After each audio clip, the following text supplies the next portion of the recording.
মহারাজের শ্রীচরণ ধনপন আমার মন্দিরে শ্রী নৃসিংহদেবের পট আছে, চিত্রপট আছে। একজন এই পট দেখে বললো এই পট রাখবেন না, প্রতিদিন নৃসিংহদেবের বন্দনা ও কবচ পড়ি, ভালো মন্দ কিছুই জানি না, আপনি আমার শিক্ষা গুরু, পত্র পরিষ্কার দিলে দিন কিভাবে চলবো। আপনি অবশ্যই নৃসিংহদেবের ফটো রাখবেন, আপনার যে ঘরে মন্দির আছে তো রাখবেন, যেরকম পূজা করছেন অষ্টগুণ নৃসিংহ বন্দনা কবচ এইভাবে পড়বেন। নরসিংহদেবের চরণে চরণ তুলসী দেবেন এবং প্রার্থনা করবেন, ভগবান আমাদের এই ভক্তি জীবন, আমাদের জীবনটা যেন কোনো প্রকারের বাধা বিঘ্ন দ্বারা প্রভাবিত না হয়। কেন ভগবান নরসিংহদেব হচ্ছেন বিঘ্ন বিনাশ নরসিংহদেব, তিনি সমস্ত বাধা দূর করবেন।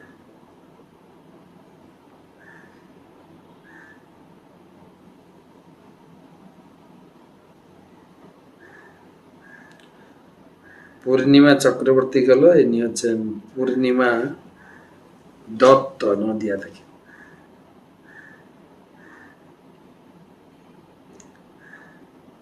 মহারাজ আমাদের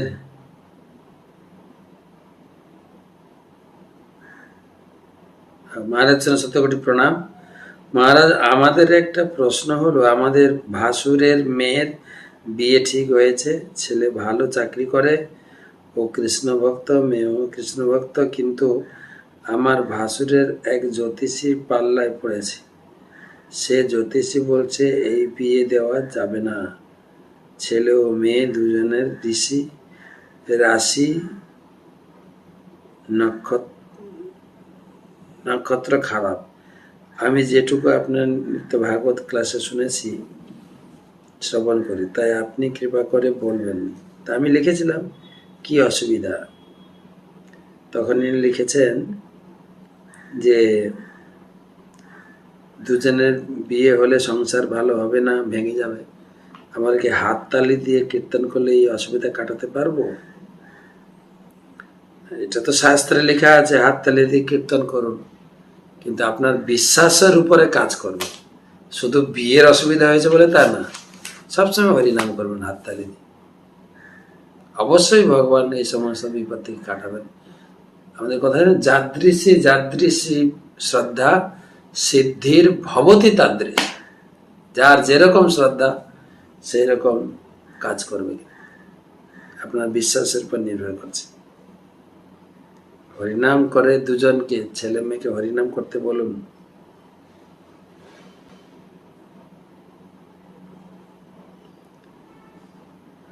পরবর্তী প্রশ্ন, পিঙ্কি দেবনাথ, হরে কৃষ্ণ মহারাজ, দীক্ষা নেওয়ার আগে কি তুলসী মালা জপ করা যাবে নাকি না বেল কাঠের মালা জপ করতে?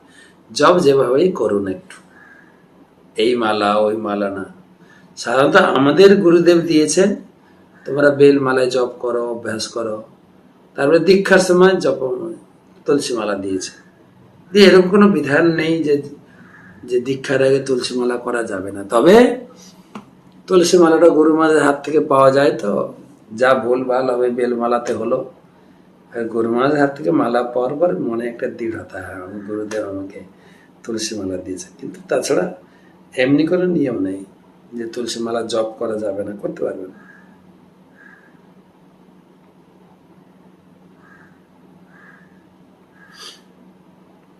নদিয়া থেকে অনুমেষ, অনেক বড় প্রশ্ন। আমি করিমপুর নদিয়া থেকে বলছি। আমার একটা প্রশ্ন ছিল, বৈষ্ণব সেবার অর্থ কি? কোনো এক জায়গায় বেড়াতে যাচ্ছি, কোনো এক স্টেশনে আমার 5 জন বসে আছে, দেখা গেল 5 জনের মধ্যে 4 জন ইস্কন দীক্ষিত ভক্ত, একজন নয়। একসঙ্গে যাচ্ছি, 14 জন বসে প্রসাদ গ্রহণ করছি, কিন্তু 4 জনের মধ্যে কেউ মনে করলো নাকি একজনকে প্রসাদ দিতে হয়, কিন্তু কিছুদিন পর দেখা গেলো সবাই মিলে টাকা তুলে বৈষ্ণব সেবার জন্য দিলাম। বৈষ্ণব সেবা যার টাকা আছে সে দেবে, আপনি আবার বৈষ্ণব সেবার নাম করে টাকা তুলবেন কেন? আপনার টাকা নেই, কি করে বৈষ্ণব সেবা দেবেন? ঠিক আছে, যেখানে বৈষ্ণব সেবা আছে আপনি পরিবেশন করে দিলেন, হয়ে গেল। কিন্তু টাকা, বৈষ্ণব সেবার নাম করে টাকা তুলবো, ওরকম না। আপনি টাকা দিলে বৈষ্ণব সেবা দেন, আর টাকা না থাকলে যেখানে বৈষ্ণব সেবা হয় সেখানে একটু পরিবেশন করে দেন।